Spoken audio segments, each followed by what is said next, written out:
No, profe. Muy bien. Entonces, hoy vamos a desarrollar un tema muy importante que nosotros en la bibliografía que utilizamos hasta ahora es este. ¿Se acuerdan? Catecismo de la Iglesia Católica. Yo les voy dando los numeritos del catecismo, pero hoy les voy a presentar también otro documento que sería bueno que tomen nota porque de acá va a salir un trabajo muy importante que vamos a hacer, que es este, el Vaticano II, el Concilio Vaticano II. ¿Sí? Yo después le voy a pasar en PDF, les voy a dejar en la plataforma para que ustedes lo tengan de manera digital, ¿sí? Pueden preguntarle a mamá, papá, la abuela, al tío, seguro que alguien tiene este libro porque también es muy conocido, bastante antiguo, ¿sí? Concilio Vaticano II. Concretamente, de este concilio, de este Vaticano II, vamos a utilizar un documento que está dentro de este libro que se llama Lumen Gentium. Se los voy a poner en la pizarra. Esperen para que ustedes puedan verlo.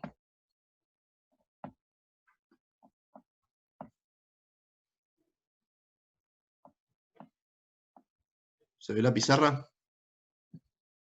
¿Sí? Sí, profe. Bueno, Sí, profe.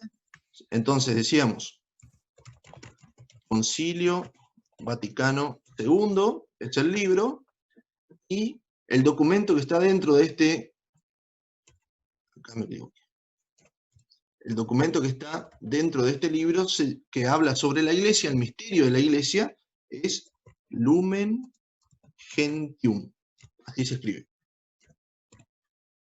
¿Sí? Entonces, después se lo voy a pasar en PDF para que lo tengan.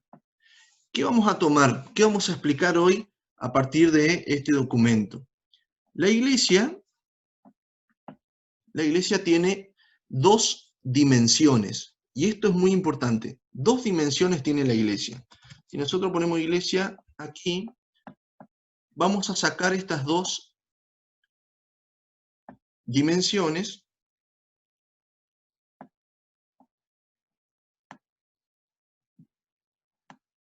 Vamos a marcarla así, bien grande. La Iglesia nos dice, el Vaticano II, que es humana y divina a la vez. ¿Por qué la Iglesia es humana y divina?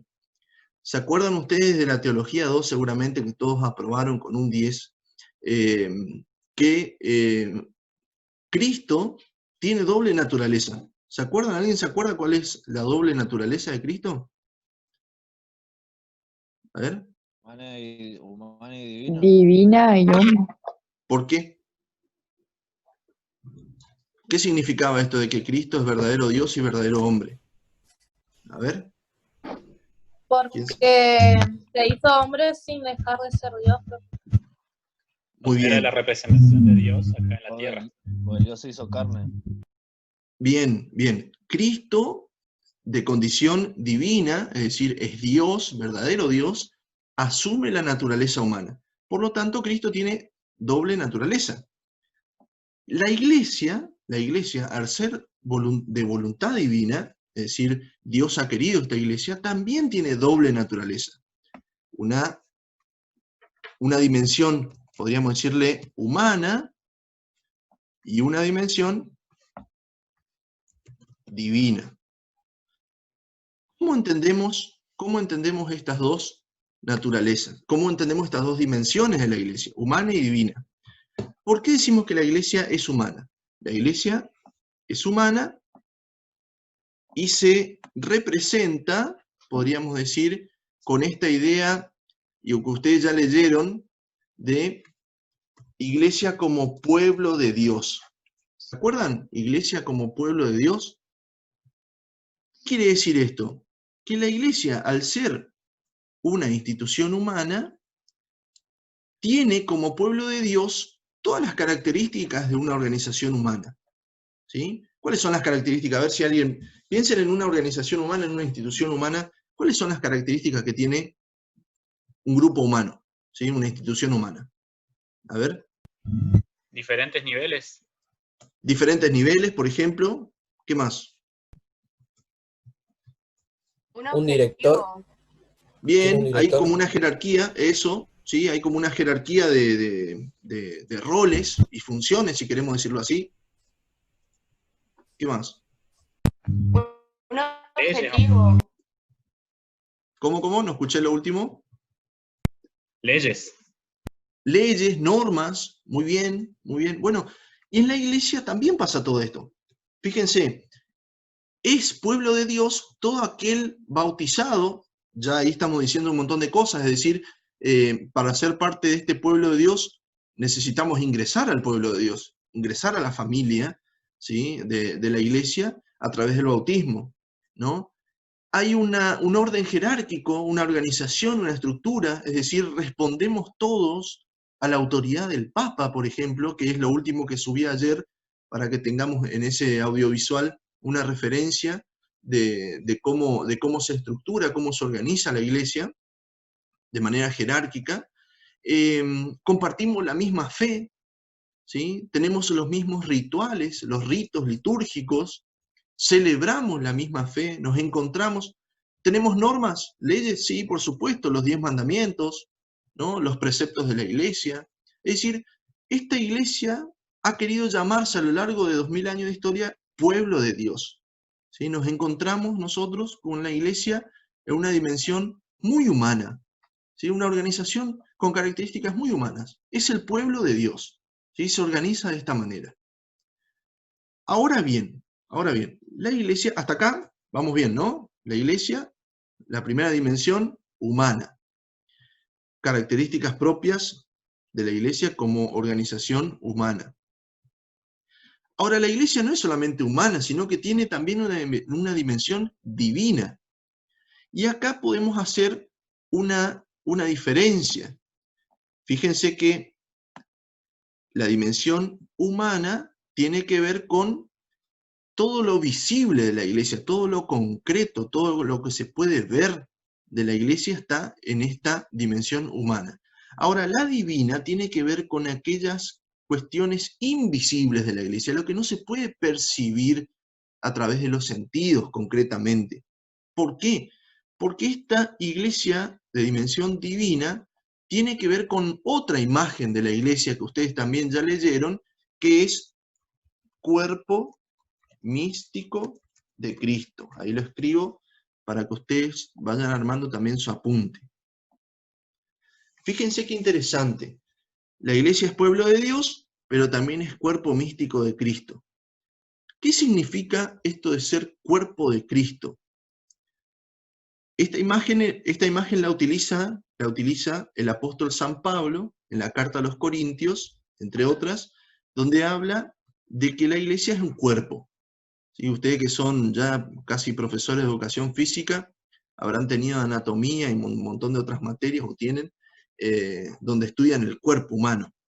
Y es una imagen muy interesante porque en el cuerpo de Cristo, todos y cada uno de los miembros son el cuerpo. No son pedazos de cuerpo, ¿sí? Mi dedo no es un pedazo de mi cuerpo, sino que es parte del cuerpo, ¿sí? De la misma manera en la iglesia, cada uno de ustedes, cada uno de nosotros, somos iglesia, ¿sí? ¿Y qué es lo que le da unidad a este cuerpo de Cristo?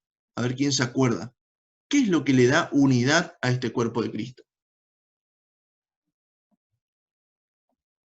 ¿Quién se acuerda? ¿La santidad, puede ser? ¿Cómo? ¿La santidad? No. Hay alguien que le da la santidad a la iglesia. ¿El Espíritu Santo? Espíritu Santo. ¿Cómo? Espíritu Santo. El Espíritu Santo. Te gané, Melgar. Exactamente. Casi. Muy bien. Bien ahí, ¿eh? Están todos atentos. Esperen que no sé qué pasó. Se me fue.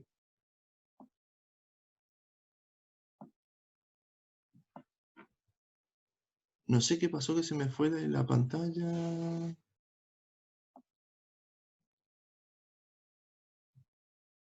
Ahí está. Ahora sí estoy. Perdón. Espíritu Santo. Entonces, esta dimensión divina, ¿sí? Que tiene que ver con el cuerpo de Cristo, tiene que ver con la vida en el Espíritu, ¿sí? Y al Espíritu Santo, y esto es muy importante para poder distinguir la dimensión humana y divina, ¿sí? Esto es muy importante. El Espíritu Santo no podemos encajonarlo o encerrarlo dentro de estructuras, ¿sí? Es decir, el Espíritu Santo, que es Dios, actúa de manera que nosotros a veces no comprendemos o no entendemos, ¿sí? Entonces no podemos decir nosotros que, por ejemplo, yo solamente tengo el Espíritu Santo y aquellos otros que no están acá no tienen al Espíritu Santo. ¿Se entiende? Es decir, la imagen de la iglesia divina como cuerpo místico de Cristo tiene que ver con la unidad que recibimos todos por el solo hecho de ser criatura de Dios, por ser creados a imagen y semejanza de Dios. ¿Sí? Esto nos lleva a pensar entonces, pregunta, a ver si alguien la saca y está despierto. Pensemos esto. ¿Puede haber alguien, entonces, que sea pueblo de Dios, pero no cuerpo de Cristo? O al revés, hacemos al revés la pregunta. ¿Puede haber alguien que sea cuerpo de Cristo, pero no pueblo de Dios? Piénsenla, a ver si alguien la saca.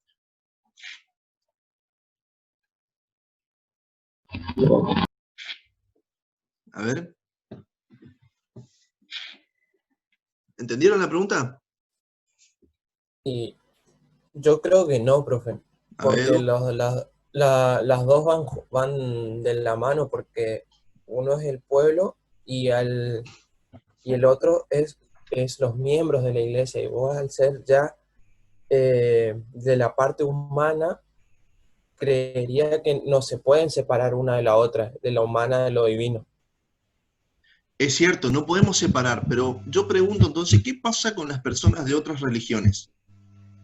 O una persona, pensemos una persona, excelente persona. ¿Cuántas personas conocemos muy buenas, muy, no sé, solidarias, con valores muy buenos en la vida, pero que de repente no están o no responden, por ejemplo, a la autoridad del Papa?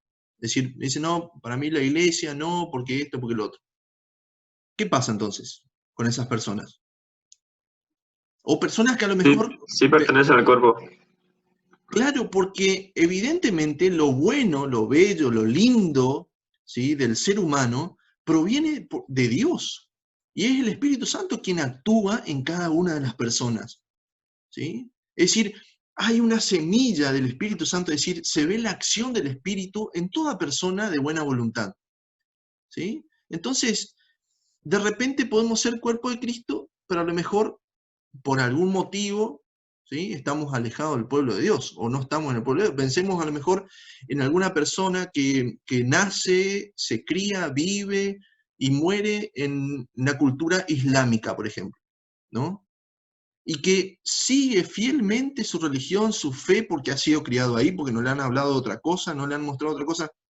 Es decir, en su conciencia va buscando la verdad y va buscando el bien, ¿sí?, según sus cuestiones culturales, ¿sí?, su contexto cultural, religioso en este caso. ¿Se entiende? Entonces, y seguramente en todas las religiones o en todas las culturas podemos ver semillas del verbo, es decir, la acción de Dios también en la humanidad. ¿Sí? Esto es muy importante entender. Entonces, ahora, también podemos encontrarnos con, a lo mejor, alguien que es pueblo de Dios, pero no cuerpo de Cristo. Es decir, es bautizado, está dentro de la estructura humana, se dice cristiano, etcétera, etcétera, pero no actúa bajo el impulso del Espíritu Santo, no actúa según lo que Dios desea para cada uno, ¿sí? Entonces podemos ser también cristianos de nombre nada más, o un título, ¿no? Y no vivir bajo la inspiración del Espíritu Santo. ¿Sí? Esto es interesante de pensar. Entonces tenemos esta, pero como decís, Eduardo, muy bien, no podemos separar estas dimensiones, ¿sí? La dimensión humana y lo divino, lo visible de lo invisible, ¿sí? Esto es muy interesante que lo podamos. ¿Hasta acá alguna pregunta? Ya no, nos quedan solamente unos minutos. ¿Vamos bien? ¿Alguna duda? ¿No? No, profe. No. Re bien, ¿eh? Alto, profe, entonces, ¿eh? Alta clase. O no están entendiendo un carajo nadie, o si no, se ríe acá mi señora esposa porque yo estoy hablando pavada en la clase.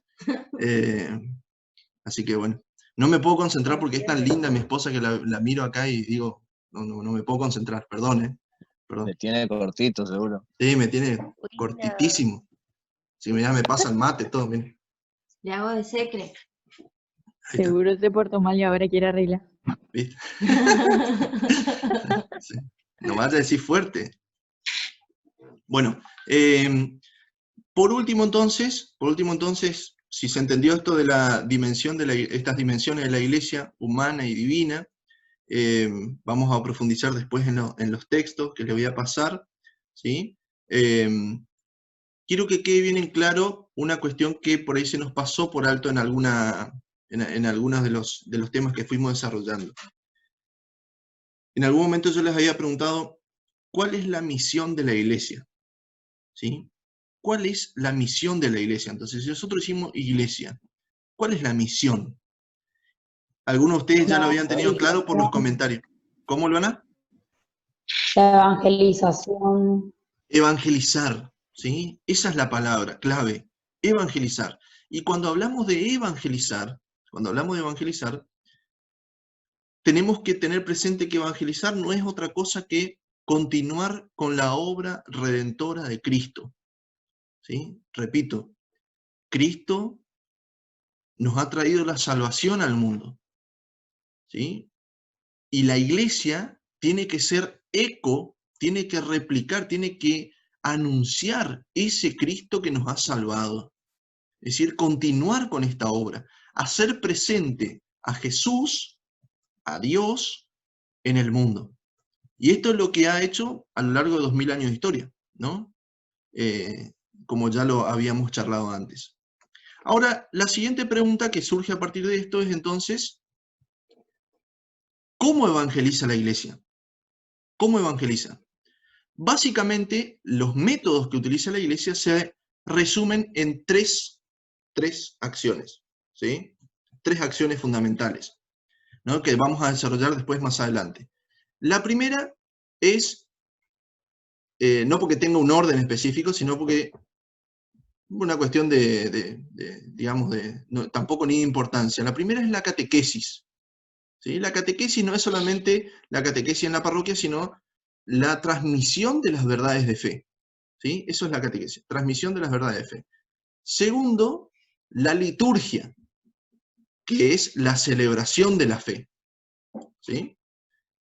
Y tercero, la caridad, o lo que llamamos nosotros también caritas, que es esto que nos enseñan en las verdades de fe. Lo que celebramos, ahora lo ponemos en actos concretos a través del caritas, a través de la caridad. Es decir, el caritas o la caridad es poner el amor en acto. ¿Está bien? Bien, y con esto entonces, después vamos a seguir desarrollando estas 3 cuestiones. Con esto nos vamos a quedar. Bueno, chicos, ya se nos va terminando el tiempo. Les agradezco muchísimo la participación de ustedes. Espero que podamos vernos más seguido y encontrarnos pronto en nuestro hábitat natural, que es el aula. ¿Sí? Así que bueno, gracias por la participación y como siempre les digo, no se olviden de rezar, ¿sí? De poner en manos de Dios todo lo que nos va pasando y después subo la clase a la plataforma.